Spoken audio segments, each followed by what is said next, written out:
Bonjour, je m'appelle Florence Chéry et je vous présente ma conférence atelier « La colère, une alliée possible ».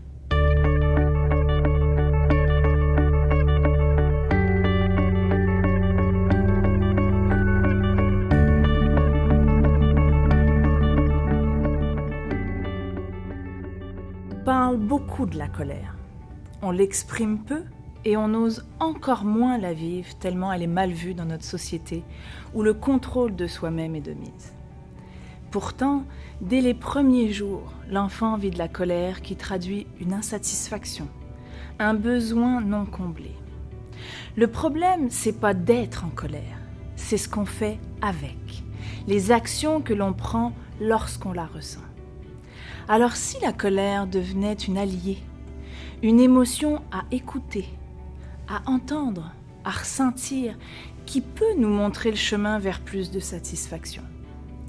Et si nous apprenions à apprivoiser nos peurs face à cette émotion, comme la peur du conflit, la peur de blesser, la peur de la violence même, reconnaître les signaux de la colère, en apprivoiser l'intensité qui peut aller du mécontentement à la fureur, être en mesure d'identifier si notre colère est défensive ou affirmative, si elle est présente pour ne pas toucher à une tristesse sous-jacente ou si elle traduit une énergie d'affirmation, tout cela est possible.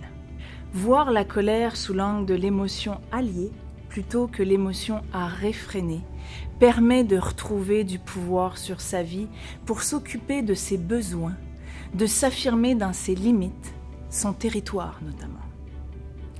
Nous allons donc commencer par définir la colère, en voir les origines qui partent dès l'enfance et comprendre comment elle s'éduque.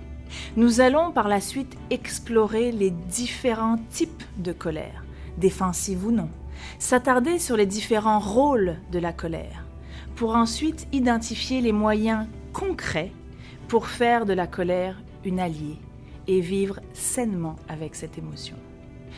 La colère peut mener à la destruction ou à la construction. Cette conférence atelier vous aidera à apprendre, d'une part, à faire face à la colère des autres, et d'autre part, à vous servir de votre colère pour vous affirmer non dans le but de faire mal, de faire peur ou de prendre du pouvoir sur les autres, mais dans celui de vous servir de cette énergie créatrice pour construire des relations saines où règne non seulement le respect des autres, mais aussi le respect de vous-même.